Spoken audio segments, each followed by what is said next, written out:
Hello, everyone. Thanks for being here for the next hour or so to talk about carbon offsets. I'm Clark Merrefield. I'm the senior editor for economics and legal systems at the Journalists Resource. One thing I want to mention before we jump in is that we want to get to your questions. We want to get to as many of them as we can. Please use the Q&A box to put those in, and you can start putting those in at any time. I'm going to keep track of them, and I'm going to jump in and ask your questions as we go along.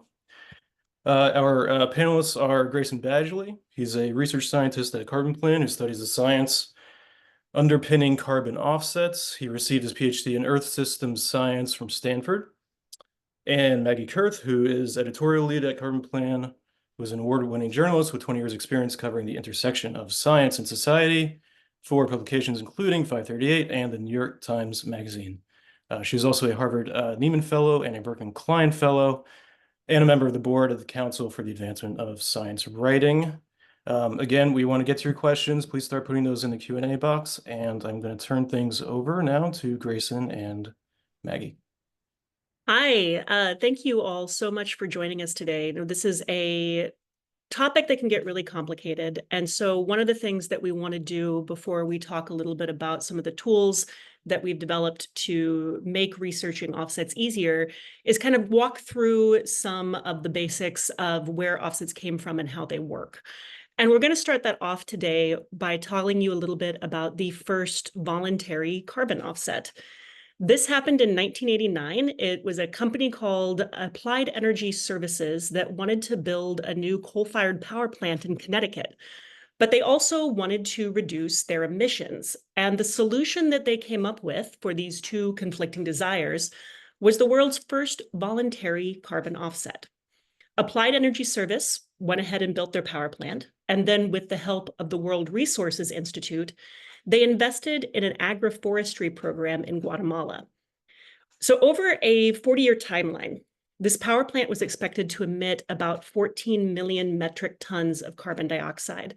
And during that same time period, the planners had estimated that the agroforestry project could sequester somewhere between 15.5 and 16.3 million metric tons by doing these activities like tree planting and erosion control and forest protection. And this kind of balancing of a carbon spreadsheet is really illustrative of the basic idea behind carbon offsets. If you do something that removes carbon dioxide from the atmosphere or stops it from getting there in the first place, then that should theoretically make up for some other action that creates carbon emissions. The emissions are still being produced, but other emissions are getting cleaned up. But it can really easily and quickly get more complicated than that, which is why we're here today and what CarbonPlan is really all about. We're a nonprofit that works to increase transparency around climate solutions. And one of the ways that we're doing that is by developing a database called OffsetsDB. OffsetsDB compiles and standardizes offsets data from 5 of the largest offsets registries.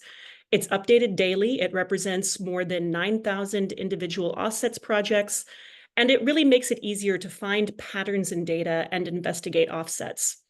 We're going to get into some tips and tricks for working with that data, but we're going to start out, like I said, with a little bit more of the detail about how these things work, how the system that supports them functions, and what happens when they fail to do the job that they claim they can do. And that last part is particularly important because there are structural failure points that are ingrained in the system all the way back to that first voluntary offset project in 1989. That project turned the idea of doing something to remove or prevent carbon from getting into the atmosphere into a financial instrument that could be bought and sold and traded. And that's the carbon credit. If offsets are the claim that you have done something to remove CO2, credits are the productified saleable right to ownership of that claim. And in the case of Applied Energy Services, the existence of the saleable product didn't mean the carbon spreadsheet actually got balanced. The actual offset in this case was centered around these trees in Guatemala, where organizations were already working with locals to plant trees as a jobs program. But an analysis in 1999 found that only 1.7% of the predicted CO2 sequestration had actually ever happened. There are a lot of buzzwords that you will see floating around, and I want to break down some of the big ones and how they kind of connect to each other. As I said before, carbon credits are this financial instrument representing the carbon removing activity that's being done, which can be bought or sold. Carbon credits become a carbon offset when the credit is used to make an environmental claim, like carbon neutrality. In reality, the terms credit and offset are kind of used interchangeably because the majority of credits are ultimately used to make offsetting claims. Carbon neutral and net zero are claims that companies make. Basically, they're saying that they're balancing their carbon spreadsheets. In most cases, they're still emitting carbon emissions, but they're making a claim to be doing enough carbon removing activities to counteract what they create. Some companies are going to do these activities directly. They'll change one aspect of their business practice and emit less carbon in one sector to counteract some harder to eliminate emissions somewhere else. Others are going to still finance an offset project themselves, similar to the way that Applied Energy Services did. That's something that BP still does, for example. But many buy credits, and that is somebody else does the carbon removing activity and then sells the company the right to claim that removed carbon. So what counts as an action that can be done to remove carbon in an offset? There's a bunch of different things that, and they get grouped around in really different ways. In OffsetsDB, we account for 7 different kinds of offsets in our search functionality. And we've broken them down into these categories. Other places are going to do it differently. This is really like, it's a potentially vast and complicated thing, and we're happy to answer questions about it. But we're going to kind of treat this a little quick and simply right now. Forests and renewable energy facilities are going to be the most famous and most widely used of the types of carbon credits that are out there. This is like planting trees or protecting existing trees if you're talking about forests.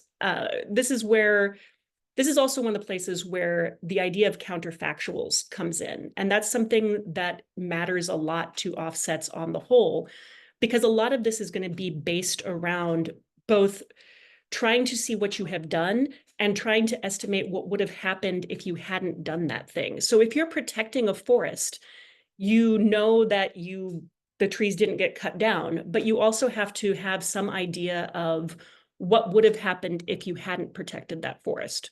Would those trees have been cut down if you hadn't been there? Or are you kind of just there and they would have been surviving anyway?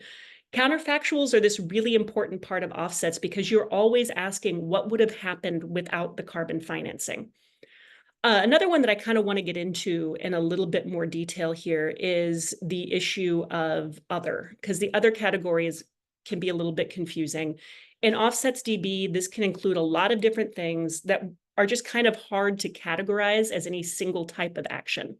So one example that I really like is there's this project in Vietnam where they're generating credits by distributing water purifiers. And the idea there is that if people have water purifiers, then they're going to burn less fuel on wood stoves boiling the water, which will preserve forests and reduce cook stove emissions. But you can see that that doesn't necessarily fit cleanly into any of these other categories. So it kind of becomes part of this other space that we use. Now, offsets can be voluntary. That is, nobody made you buy them. Or they can fall under a mandatory cap and trade program, where companies are required to purchase offsets if their emissions exceed a certain threshold. That's the kind of program that you see in California right now. The biggest difference that matters to you as a journalist is that these mandatory programs that are also called compliance programs, their disclosure requirements mean that you can run public records requests on them. So there's a lot of data that you can get from the state of California about their cap and trade program and carbon credits and offsets that are traded under that program that you can't get from voluntary offsets because they're there with the government and you can file a public records request. Either way, the projects are put together by developers. A developer could be a nonprofit, it could be for-profit, it could be a community organization, it can even be a wealthy individual, and developers document their project with a registry. Registries are these third-party organizations. They're mostly nonprofit. They're not exactly regulators, though, in the way that you might think of like an inspector for the FDA. Registries are not watchdogs. They're kind of the place that developers have to submit a lot of paperwork. So the registries will work with outside verifiers, another whole section here of this infrastructure that check whether a project has taken the necessary steps to meet the rules that the registry set for it. And they keep a record of all the credits produced by the project, when they're sold, when the sold credits have officially been used. And basically, this whole system of the registries exists so that the same credits can't be sold multiple times to different people. There is some terminology of carbon credit sales that really tripped me up at first. And so I want to go over some of those also. Issued is when a credit has been created and registered. So that's when the registry officially says this credit exists, it can be sold, it can be bought. Retired is how the offset industry refers to the buyer of an offset credit officially declaring that they have now used that credit to balance their carbon spreadsheet. Purchased, though, is something different. So purchased is when somebody buys the credit. That's a separate situation from retired. Purchasing is not the same thing as retiring. And most of the time, direct purchasers of credits from an offset project are not going to be individual people like you and me. This is not when you have like the people buying credits to offset a plane flight. Instead, it's going to be companies that are buying to offset their activities, or it'll be offset brokers, something like Patch or Pachama, who buy these big batches of credits, and then they kind of dole them out and sell them off to individuals and to companies in these smaller quantities. We don't track purchases in OffsetsDB, and it's not something that's actually published by the registry. So that's not public data that you can get for the voluntary offsets. But it is an important distinction in status to understand because it will help explain sometimes why you see a discrepancy between the number of credits issued to a project, the number of credits that have been retired, and if you know that some have been sold that haven't been retired yet, it can get really confusing if you don't know those are different things. Can I just jump in real quick, Maggie? Yeah, absolutely. Why are the purchases, why is that part of this not public? Grayson, do you know the answer to that? Because I don't actually know the answer to that. Yeah, I've heard lots of different explanations for that that typically revolve around some sort of privacy concern, and that it's the production of the credits and then the consumption of the credits where we really need to have transparency. And if the credit changes hands one time or 100 times in between those two events, it's not, that I think that the argument is that you don't need to have introspection into those steps in order to fully understand the integrity of the market. But okay, thanks. Yeah, although we will get into later that actually getting the information on who has retired the credits is often kind of difficult as well. And we'll talk about that a little bit more later. But first, I want to kind of go into how you know how much carbon is being claimed to be pulled from the atmosphere by any project. You have to, if you are a developer and you're getting ready to make a project and sell credits, you have to know how many credits you actually have to sell. But this can get complicated because those tons of carbon dioxide can almost never actually be measured directly. But partly it's just really difficult and expensive if you actually want to directly measure molecules in the atmosphere. That's not a thing most people do. But it's also, calculating credits, you're trying to measure, again, this counterfactual.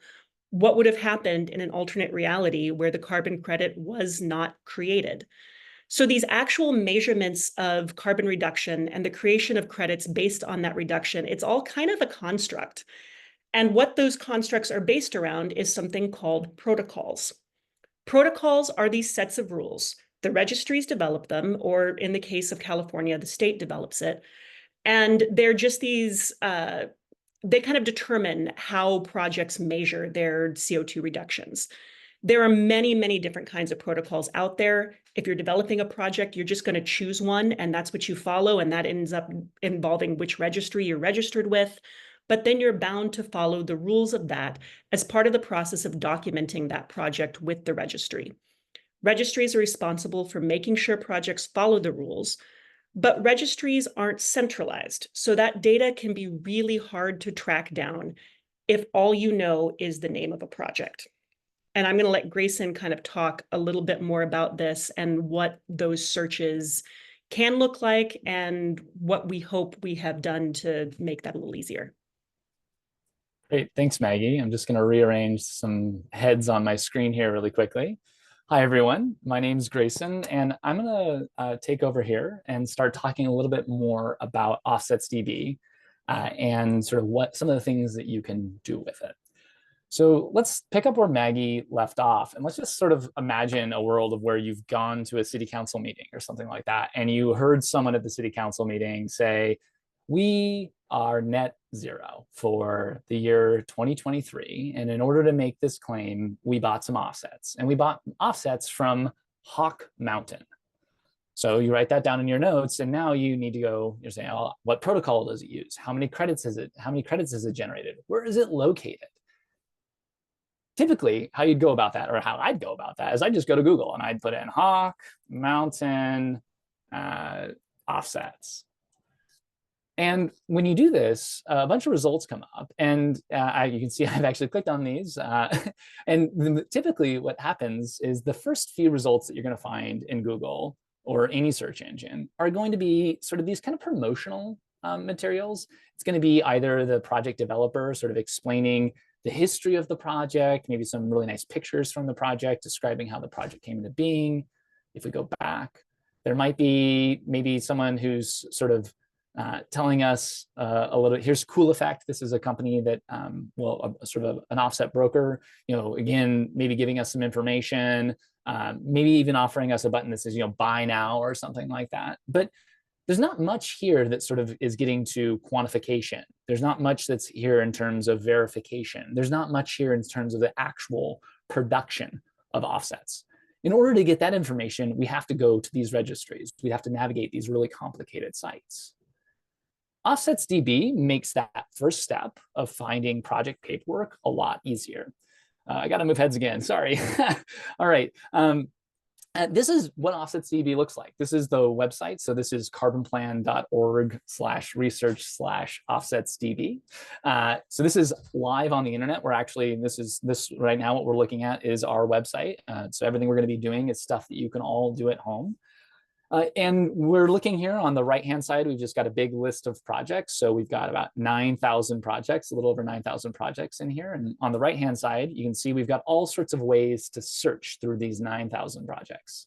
Up here on top, we've got these summaries. Remember, Maggie was talking about credits issued. We can click in here and sort of get a breakdown of the, how many have been issued to forests, how many have been retired for forests, right? How many have been generated, how many have been used. All right, so this is sort of the general view and the general feel of OffsetsDB. So let's try looking for Hawk Mountain. Rather than going to Google, we can just type in Hawk Mountain. Oh, great, there we go. Right away, from just the name, we've been able to figure out a lot more about this offset project. We can click on this plus sign, and we can see that we can find the official name. It's the new Hawk Mountain Forestry Project. It's generated over 200,000 credits. It's registered with ACR, which is the American Carbon Registry. We can click on get more details. We can sort of see how many credits have been issued over the years. Something happened in 2022. So for years, it was getting credits. Then all of a sudden it stopped getting credits, got more credits again. Wonder what that's about. We'll talk a little bit more about gaps in crediting here in a second. Anyway, so a bunch of information is just laid out here right away for us. The other neat thing about OffsetsDB is we have a link to the registry. So we can just click here. Now we're at the official home of this project and the official home of this project's paperwork. Bunch of extra information, but the really important one here at the bottom is documents. We can click view documents. And here we go. Now we are into the heart of how offsets work. We've got a greenhouse gas management plan. We've got verification and validation reports. We've got project plans. We've got dates. We've got, if we open these up, I won't do it right now, we're going to have phone numbers, emails, names, signatures, all the sort of hard material that we need to do to start figuring out how does this project generate offset credits, and are the sort of claims of those credits, do those line up with what we think constitutes high quality? Let's go back to the presentation here real quick. All right, so that's OffsetsDB. I think the really important thing with OffsetsDB is there's a lot of information in there. We've got projects, we've got credits getting issued, we've got credits getting retired. One important thing is the information that is not inside of OffsetsDB. And Maggie already kind of touched on this. She talked about how we don't have purchase data. That's not something that is provided. The other thing that we only have patchy information on, and this is by far the number 1 thing that we get asked to, is which offsets did the company X use to make their carbon neutrality claim? Or I know that 100 credits were retired last month from this project. Do you know who retired those credits? This actually isn't something that is required to be disclosed in the current voluntary carbon market. And so what that means is that it's at the whim of companies and individuals who are buying carbon offsets and then retiring them, using them to make that disclosure. Now, sometimes that disclosure happens through the registries themselves. So when the company logs in and says, I'm going to retire 10 credits today, they can opt to a checkbox and say, include my name, and then they can write a little note and say, this is the reason why I retired these credits, offsetting corporate travel for 2023 for company X. That's something they can voluntarily do. Another place where you sometimes see these claims or this information disclosed is in company sustainability reports. So they'll say, in the year 2022, we retired 100,000 credits from a project. Maybe it's just a name. Maybe it'll have a specific link to the registry. It's just kind of, again, this patchwork. What we're hoping to do with OffsetsDB is start to pull in a lot of that information. So what we're looking here on the right-hand side of this figure is this timeline feature that is baked into OffsetsDB. And this is a manual process of where when we're out there studying offsets and we find an interesting document, maybe something written in the news, maybe an interesting and especially complete and robust corporate sustainability report, we'll grab that document and we'll associate it with the project in OffsetsDB and put it sort of a time and a date on it. And that means that when you're sort of looking at that extra view of the individual offset project, you can click on those links and sort of understand a little bit more about the history, about who's using it, who's written about it, what are the stories people are talking about. Another really, oh yeah. Grayson, yeah. There's a couple questions from the audience that I think are perfect. Good to jump in with here. The first one is pretty straightforward, so I'll just ask both of them. The first one is there a way to set up alerts for new projects based on geography or other things? That's the first question. Second question is, what is the unit of measurement of credits? Is it like carbon molecules? And do different registries use different units? So the first one is, can you set up alerts? Second, what's the measurement of the credits? I'll take them in reverse order. Okay. So the unit is 1 ton of CO2 equivalent. So 1 TCO2e. We don't need to break that whole thing down, but everybody, I think it's fair to say every major registry denominates their credits in terms of tons of carbon dioxide. And so that means that your carbon credit is really, it encapsulates the environmental benefit of avoiding the emission of 1 ton of CO2 or removing 1 ton of CO2 from the atmosphere. So those are different things, but they have the common denomination of tons of CO2. I wanted to follow up because I had this question too. Has it been scientifically equated that planting 1 tree sequesters a certain amount of carbon? Is that kind of how it works in theory, or is it more complicated than that? It's a little more complicated than that, and it comes back to what Maggie was talking about with these methodologies, these protocols, these rules. And what that'll say is sometimes it is not, I haven't looked at every protocol out there. There are lots. And there might be one where they're like, where is a simplistic thing, you're only allowed to plant 4 different species and each one counts as this, they're sort of simplistic. But they can be really complicated of saying, you need to go out and you need to measure every single tree that's bigger than your finger and, bigger around than your finger. And you need to identify it by species. And then you need to tell us about the allometric equation, which is a way to relate the diameter of a tree to its total size. You get really, really, really complicated. And so that's where the protocol, the measurements, the verification, that whole thing comes in. And I would say that for the most part, especially like if we're talking about trees, that measurement component is fairly robust, and I think is getting more and more robust.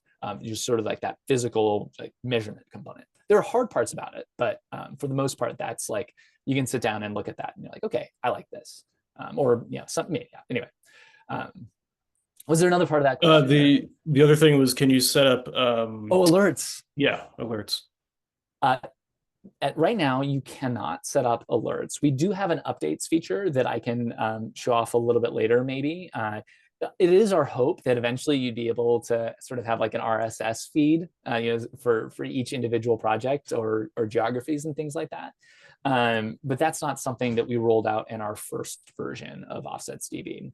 And I think another thing too is that sort of, we're going to get into this later, is OffsetsDB there's sort of a core data set. It's something that you can download and work with on your own computer. And there's also this sort of online portal.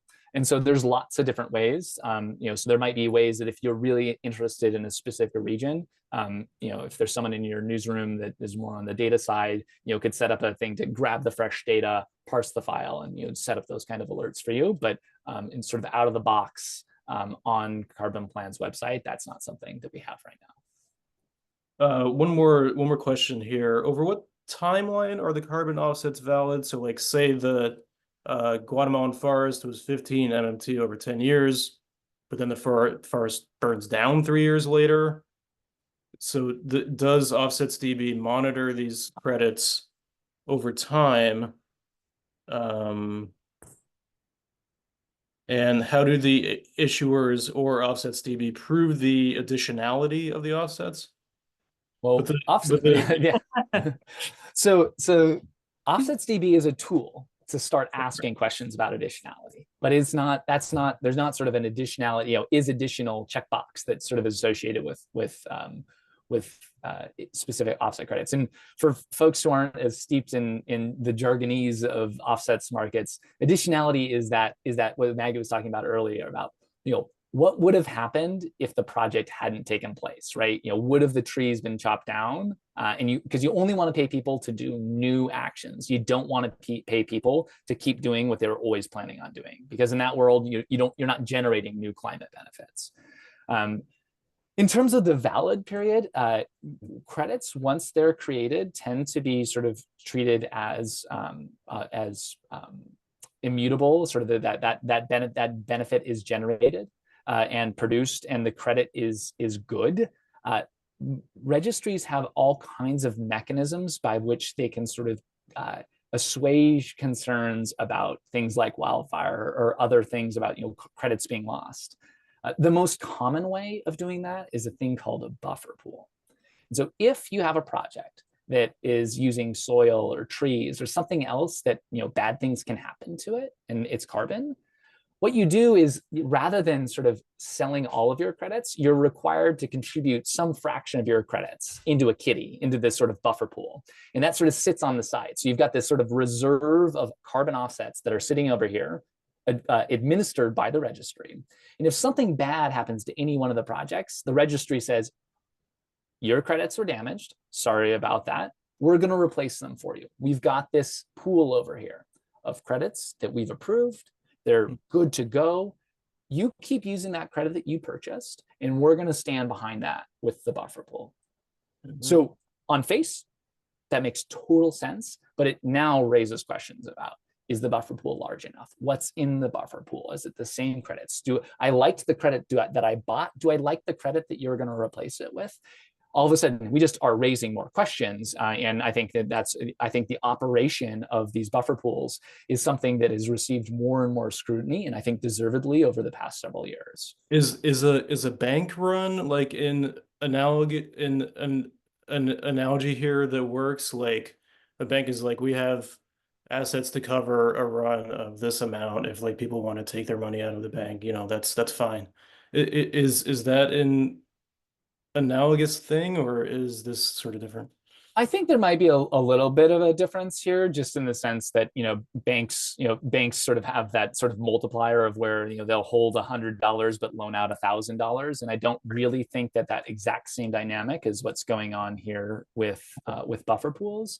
But I do think it is a really important question to constantly asking ourselves: is this buffer pool that this program is administering, is it designed to make good on the liabilities of the program for the next X years?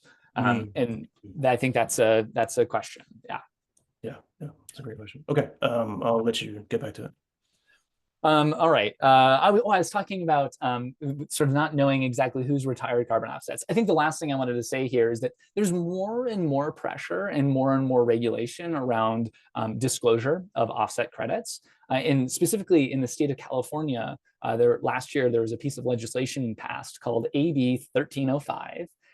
And what's so exciting about this legislation is it's going to require companies that are operating in the state of California that make environmental claims, who say this product is carbon neutral or my company has achieved net zero.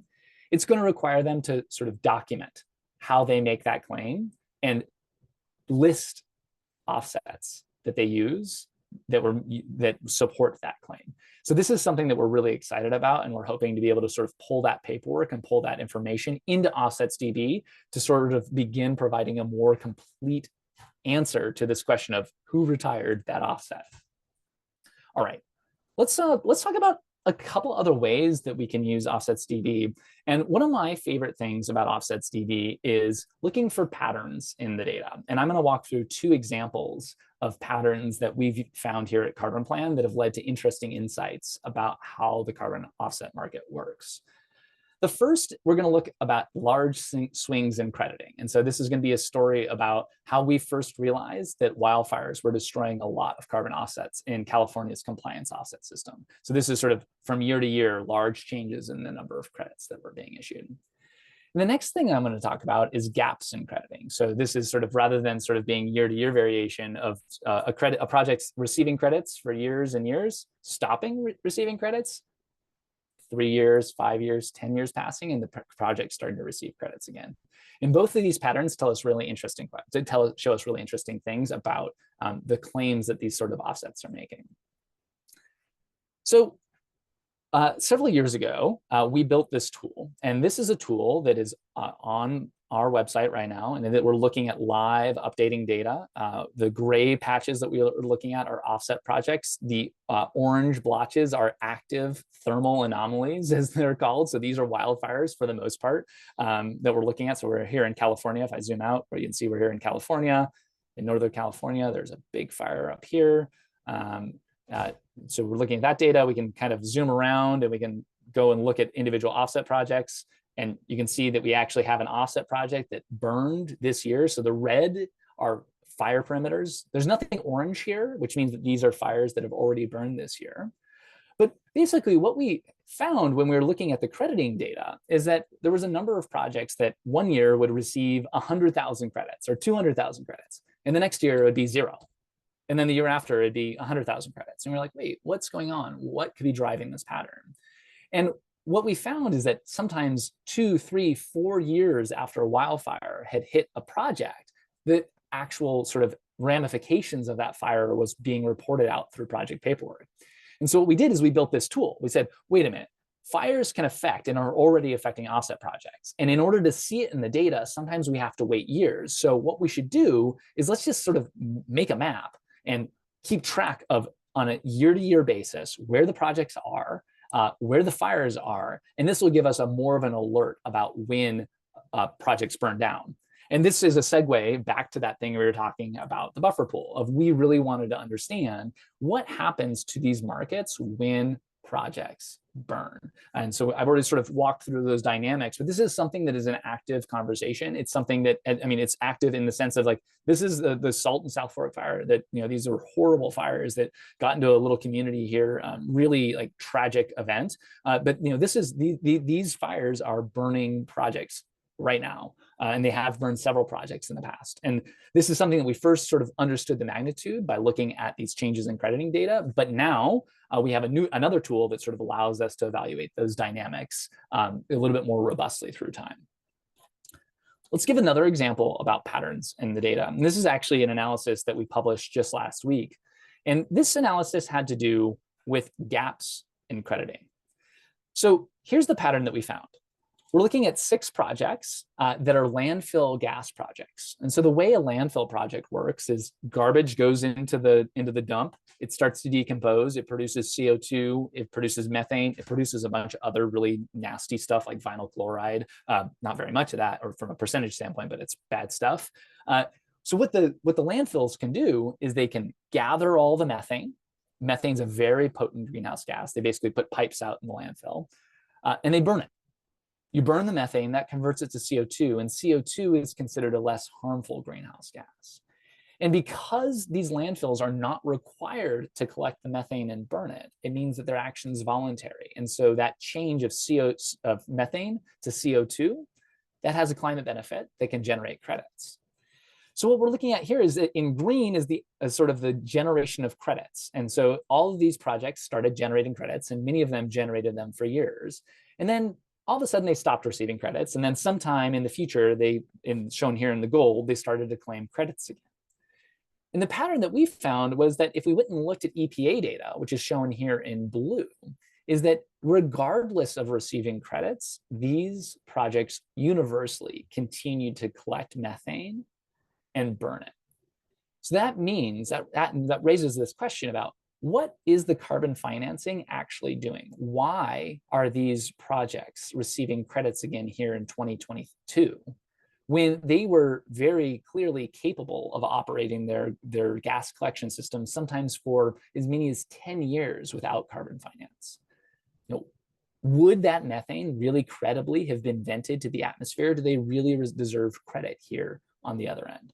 So this is just one more example about how patterns, and this is a pattern that we found across several projects, can tell us about how these markets, how these projects work. And this is the kind of thing that you can find and work with when you download our raw data. I just want to make sure people understand that, and that I do too. Yeah. So essentially this is, we're not going to put this really bad thing in the air or the soil or water. We're going to put this still bad, but not as bad thing in the air or soil and water. And that gap is like what the credit is. Well, so actually what we're seeing here is that each individual year, so anytime there's a green, the year is filled in green, they receive credits. And anytime there's a year that's filled in blue, that means they were operating their greenhouse gas system. So what we see here is that for years, they were receiving credits and operating their systems. But then suddenly they stop receiving credits, right? No credits in this period, but they keep operating their greenhouse gas system. Years later, they say, we need credits in order to continue operating our systems. Otherwise, the methane will be cast into the atmosphere. So the question is, how credible is that claim? Because for years, you're able to operate your gas collection system without carbon financing. What was going on during those years? Right. I think but that's at each individual project, you could ask that question. And so from the EPA data that's shown here in blue, they were continuing to operate those systems without receiving carbon financing. So this raises that question really about, it gets to that additionality question about, do you really need the carbon dollars in order to operate that system? And I think this pattern of where receiving credits or not receiving credits doesn't seem to influence the behavior of the landfills, I think does raise those questions about additionality. There's a question about the financial interest of the registries themselves. Do they take a cut of the proceeds when a credit is sold? Maybe you'll get to that later, but I just wanted to throw not something that I'm going to touch on that much today, but my understanding is that the majority of registries do receive revenue based off of the volume of credits that are issued or retired. I think there are also some small account administration fees, but I think that it is sort of a fixed fee that is sort of on a credit credit volume basis. So it's not. And again, this is not something that is publicly disclosed. And so, maybe there are other revenue sharing agreements out there. I don't know, but I do the information that is disclosed for several registry are these sort of per credit fees. And Grayson, those are fees levied on the developers. Yes, exactly. Those are or the project owner. Whoever in order to receive your credits, you have to pay the fees. That's right. And for the 5 registries that are in OffsetsDB, do we know like what share of the market they represent? Currently the vast majority, 90, 95, 98+%. I mean, a huge fraction of the credits. I mean, I guess people might like there's a big UN program called the Clean Development Mechanism that has a ton of credits that is not in here. So, if you include the CDM, maybe it's more like 50 or 60%. But the thing is, CDM credits can get transferred into registries. Getting the sort of figuring out the exact number is a little hard, but in terms of where most of the activity is, and sort of if you read a news story, chances are it's going to be one of these five registries today. It is really important to emphasize that there are new registries that are popping up all the time, especially in the last several years.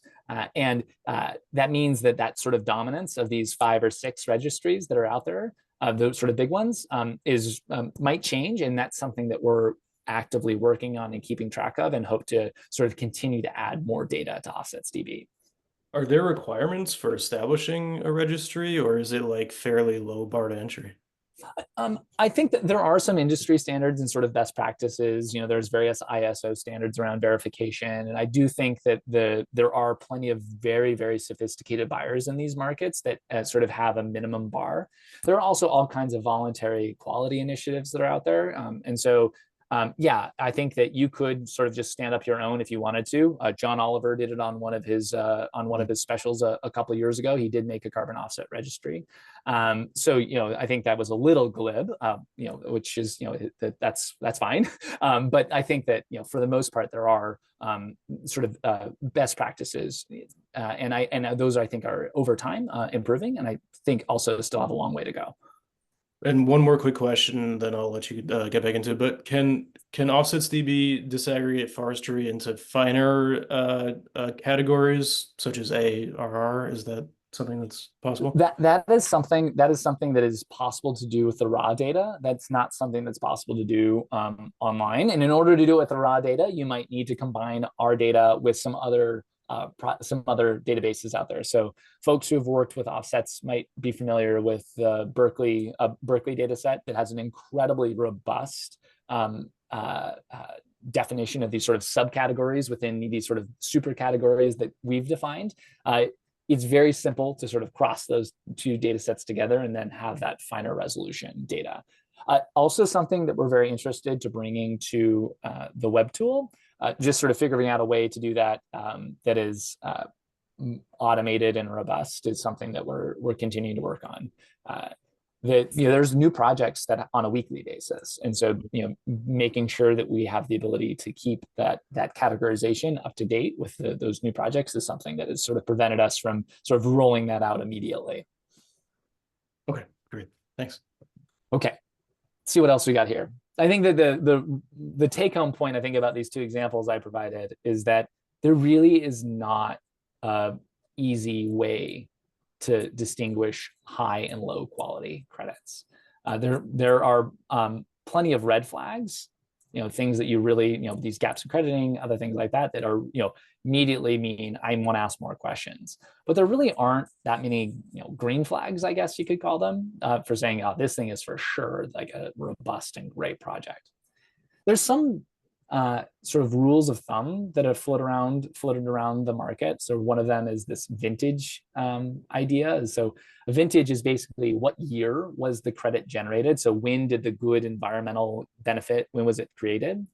And I think for a long time, people said that the newer vintages tended to be better than the older vintages.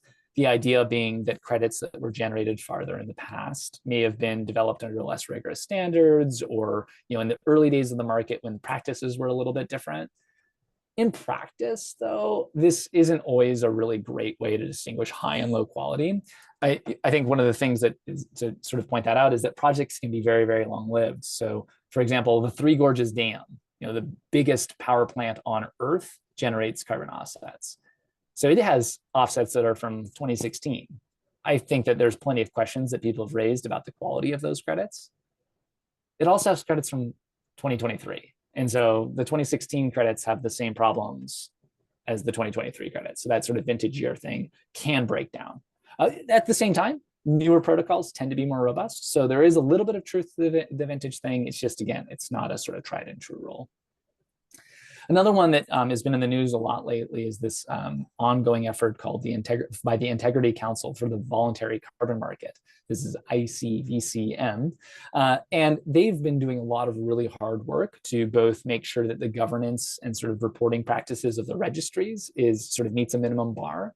But they've also started going around and sort of trying to approve whole categories of credits. So, all the landfill credits, or all the ozone depleting substance credits.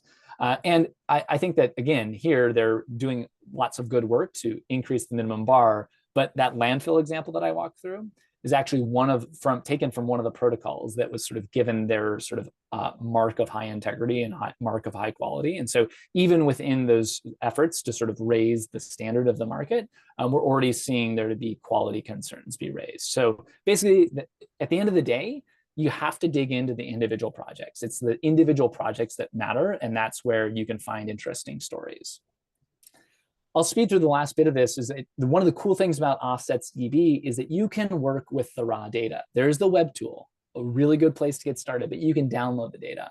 If there's someone on your data team, or if you have experience in R or Python, you can download the data in Parquet, which is a really nice modern data format that does a bunch of data cleaning for you. It makes it really quick to get down and doing analysis right away.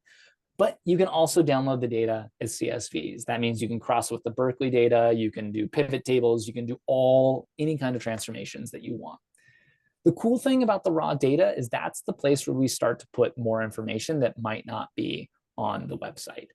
So what we're looking at here is a picture of when the cumulative number of projects developed over time. And we're looking at 3 protocols. So we're looking at a landfill protocol, a livestock protocol, and a forest protocol, all at the Climate Action Reserve, so CAR. And what's really fascinating here is you can see that both the blue and the orange lines, so the landfill and the livestock projects, a bunch of those projects got started back in the mid 2000s, 2010, by 2015, there really wasn't that much activity in these markets. But in the last several years, we've seen this explosion of projects under the CAR Mexico forestry protocol. Oftentimes, interesting stories in the offset market are where people are headed next, where there are large activity of project development or project retirement. And so this is a really fascinating pattern. It was like, what's driving this? What do these projects look like? So that's the sort of, again, one of these examples of what can come from working with the raw data. I think that what I want to leave everyone with is that offsets is a really complicated subject. It can take a while to get yourself oriented, but once you get past the jargon and you get sort of seated in looking at the actual project paperwork and at the claims and at the activity, you can really make a lot of progress in sort of determining high quality from low quality. I think about quality in this market in sort of a spectrum, and I really genuinely believe that at the core of just about every single project, there's this nugget of truth. There is this good thing that is happening. The real question is it being credited appropriately? Is it worth 10 credits, 100 credits, 100,000 credits? And the only way that you can answer that question is by starting to touch the project's paperwork, to talk to people around the project, to look at whole groups of projects. And it's very much our hope that OffsetsDB is a tool that can start helping you in your reporting for asking those kinds of questions. Thanks. Thank you, Grayson. One question that I saw in the Q&A, although I'm not seeing it now, but it was a good one, was the California wildfire data page that you showed. Is that available to the public? That is. Okay. I maybe we can include that in the URL and Yeah, yeah, maybe if somewhere. you could drop that into the chat, maybe. Yeah, let me, yeah, perfect. Another Maybe I'll question is, stop share here. sure. Perfect. How how are you protecting the data that you're sharing from lawsuits and governments, which I think gets back to where the data comes from? Uh, uh, so the data from lawsuits. I think the answer is something along the lines of this is public data. You're just pulling it all into one place. Yeah. So the when you're working with these data, it's really important to both pay attention to the terms of data use that we've attached to the data, and to also sort of consult with the ultimate sources of the data for any sort of licensing or other information. Most of this data is released under various terms of use, and some of it does not always have the clearest licensing. Um, And do you have a link to the California offset that was shown? Someone missed the name of that. oh, that specific project, this is the one that burned this year. Yeah, that's the Yes. Mescalero Apache project. I think it's CAR 1183. So this is, I think at this point happened several weeks ago. Yeah, but yeah, I'm sorry. I'm sitting here talking. I'm supposed to be pulling up where that data is. Grayson, do you want me to look that up for you? What is I've it? got it. I've got it right Okay, here. fantastic. So one thing is that, so you mentioned that the registries, of course, are not watchdogs themselves, and it's sort of like core question here is uh, like I think you closed with, Grayson, is that it seems like the offsets are doing something. It's just like, are they doing as much as they claim to be? Um, so who are supposed to be the watchdogs of this market? It's a global thing. Climate change, climate impacts are cross country boundaries. Who's supposed to be watching out for these things? I mean, I would say that news coverage in the past 5 years has fundamentally changed how this market is talked about, and this is, deep, careful reports about individual projects. And deep, careful reports can be big national outlets, but I mean, I read really fascinating reports that are written by local newspapers about an offset project that the city or the local water district developed all the time. And so I really do think that there is there's absolutely a significant role for journalism in sort of ensuring integrity.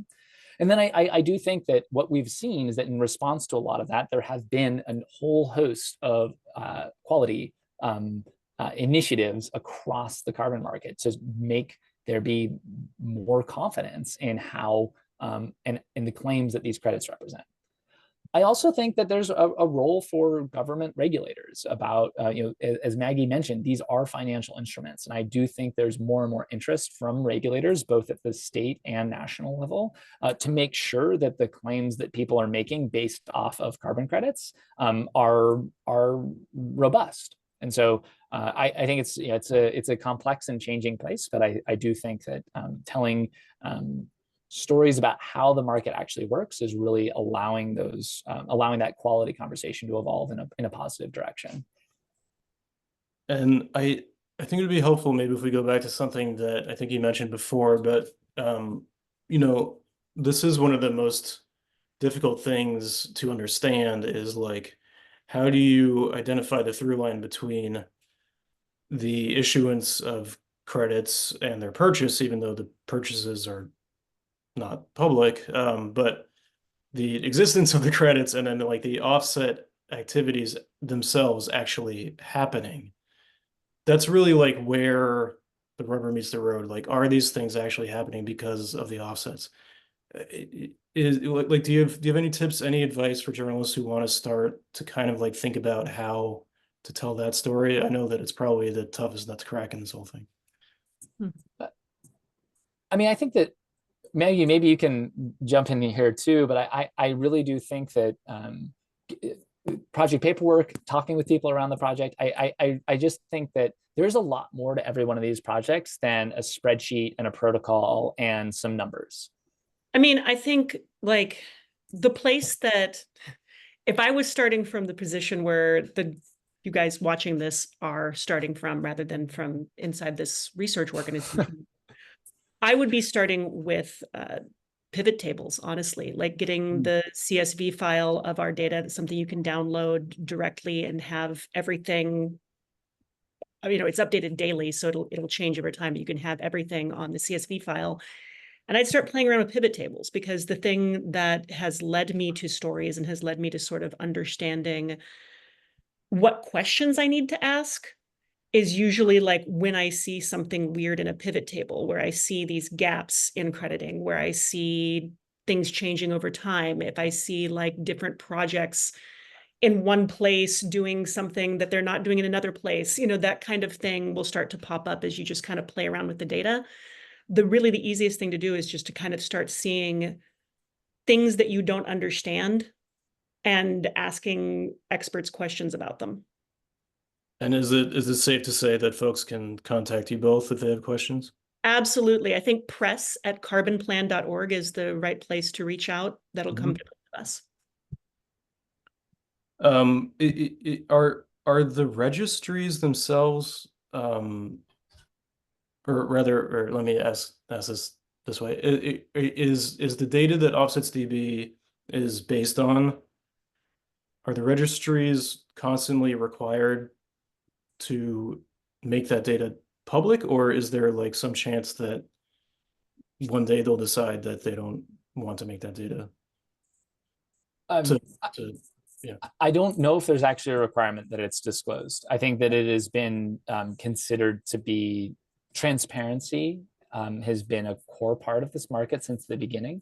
And I think that part of what drives that is that carbon credits are unlike any other commodity or any other sort of thing that I'm familiar with, in the sense of like, if you buy like a ton of nickel or something like that, like at the end of the day, like there's supposed to be a bag of like, of nickel or something somewhere that you can go with us, you can go and do tests, you do metallurgical tests or whatever, and figure out like, yep, this is nickel and I can weigh it, and like there's a kilogram of it or whatever it is.